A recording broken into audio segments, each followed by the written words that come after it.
మాకుంది. అంటే బేసిక్గా పర్టికులర్గా పార్థసారథికి ఈ సీట్ ఇస్తారని, లేకపోతే తెలుగుదేశం పార్టీలోనే ఇంకొక ముఖ్య నేతను తీసుకొచ్చి పెనమలూరు నుంచి పోటీ చేసి ఇస్తారని రకరకాల ప్రచారాలు జరుగుతూ ఉన్నాయి. ప్రతి నియోజకవర్గంలో ఇలాంటి ఊహాగానాలు సహజం. ఎలా ఎన్నికల సమయంలో, మామూలు సమయంలో ఎవరు మాట్లాడుకోరు కదా. ఎక్కడన్నా ఏదన్నా జరిగితే ఇక అదిగో వచ్చేస్తున్నారంట, ఇంకొకళ్ళు వస్తున్నారంట అని చెప్పి అది మాట్లాడుకోవటం సహజం. 4.5 సంవత్సరాలు కష్టపడి పనిచేసిన వాళ్ళం సీటు మనకి రాదు అని నమ్మకం లేకపోతే ఈ విధంగా కష్టపడి పని చేయలేం కదా. నా నమ్మకం నాకుంది. ఇంతకన్నా రాష్ట్రంలో నాకన్నా అంటే ఒకళ్ళని చేసామని కాదు, నేనైతే ఆ మొదటి 10 స్థానాల్లో కష్టపడి పనిచేసే వాళ్ళ స్థానాల్లో నేను కూడా ఉంటానని నా యొక్క భావన. ఆ రోజు పార్టీలో కీలకంగా ఉన్నారు, అప్పుడు రాజధాని పరిధిలో ఉన్న ఎమ్మెల్యే వీరు. అలాంటి మీరు అదే కాకుండా ఈ కాన్స్టిట్యున్సీలో రాష్ట్రంలో ఎక్కడా లేనంతగా కమ్మ ఓటర్లు ఉన్నారు. సో లాస్ట్ ఎన్నికల్లో ఆ కమ్మ ఓటర్లు మొత్తం మీకు ఓటే లేదనుకుంటున్నారు? అదేం లేదు, 90,000 చిల్లరే ఓట్లు నాకు పోలైనవి.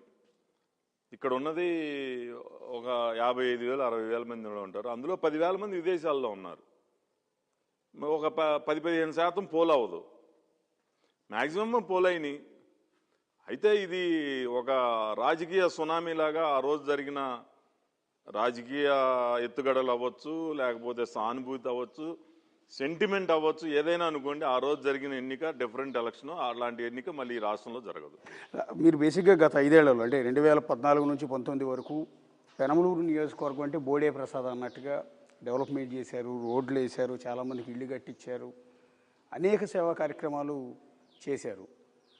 కానీ ఓడిపోయిన తర్వాత అదే జనం ఎవరైతే మీకు ఓట్లు వేయలేదో లేకపోతే ఓట్లు వేసిన వాళ్ళందరి దగ్గరికి బుల్లెట్ వేసుకుని వెళ్ళి కొంత బాధను వ్యక్తం చేశారు కదా. ఎందుకు ఆ పరిస్థితి? అంటే గెలిస్తేనే జనాన్ని దగ్గరికి వెళ్ళాలనేది ఒక కాన్సెప్ట్. నా కాన్సెప్ట్ గెలిచినా ఓడినా అది కూడా మొదటి రోజే బయటకు వచ్చి ప్రజలకి నాలో తప్పు ఉంటే క్షమించండి, ఒకవేళ ఓడిపోయానని మీరేమన్నా నా దగ్గరికి రావటం మానేస్తారేమో, ఏ పని ఉండా రండి అని చెప్పడానికి నేను వెళ్ళాను తప్పితే దాంట్లో పెద్ద ఆశ్చర్యం ఏం లేదు, కొత్త ఏం లేదు. గత 5 ఏళ్ల జగన్మోహన్ రెడ్డి పరిపాలన గురించి ఏం చెప్తారండి మీ అబ్జర్వేషన్లో? అన్ని వైఫల్యాలన్నీ కూడా ఈ ప్రభుత్వంలోనే ఉన్నాయి.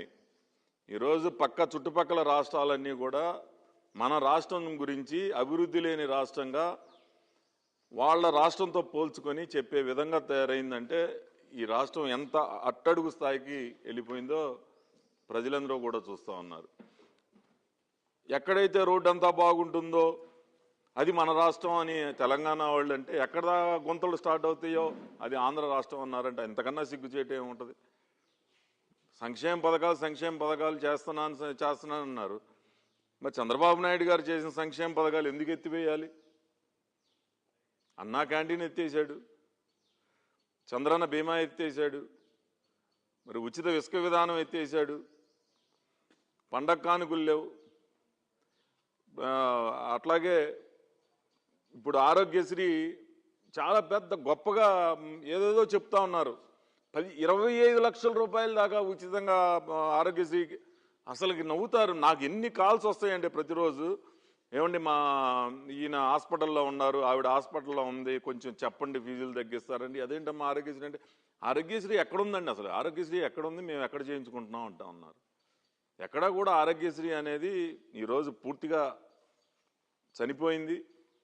అదివరకు గతంలో ఒకవేళ ఆరోగ్యశ్రీలో కవర్ అవ్వకపోతే ముఖ్యమంత్రి సహాయ నిధి కింద సహాయం చేసేవాళ్ళం, అది కూడా లేదు. కరెంటు ఛార్జీలు ఎన్నిసార్లు పెంచారు, గ్యాస్ ధరలు. సరే అది కేంద్ర ప్రభుత్వం అయినా ఈ రోజున చంద్రబాబు నాయుడు గారు మళ్ళీ ఆయన కేంద్ర ప్రభుత్వం పరిధిలో ఉన్న 3 బండ్ల సబ్సిడీ ఇస్తామని చెప్తా ఉన్నారు. మరి అదేనా చేయలేదు కదా. నిత్యావసర వస్తువుల ధరలు, మరి టిడ్కో గృహాలు ఏం చేశాడు ఈయన? టిడ్కో గృహాలకి 7 సంవత్సరాల క్రితం ఒక్కొక్క లబ్ధిదారుడు 25,000, 500, 50,000, ₹1,00,000 అప్పులు చేసి తీసుకొచ్చి కడితే తికానా లేదు. పెద్ద గొప్పగా 30 లక్షల మందికి ఇళ్ల పట్టాలు ఇచ్చానంటున్నాడు. ఇళ్ల పట్టాల స్థలాలన్నీ కూడా రాబోయే తరానికి మురికి వాడలు. చెప్పమనండి గుండె మీద చేసుకొని. ఇప్పుడు ఎవరైతే ఇళ్ల స్థలాలు పొంది అక్కడ ఇల్లు కట్టుకుంటా ఉన్నారో వాళ్ళ జీవితాంతం ఆ మురికి వాళ్ళలో గడపాల్సిందే. బ్రిటిష్ టైంలో పుట్టిన గ్రామాల్లో ఇంతవరకు సరైన సౌకర్యాలు మనం ఏ ప్రభుత్వమైనా కలిగించలేకపోయాం.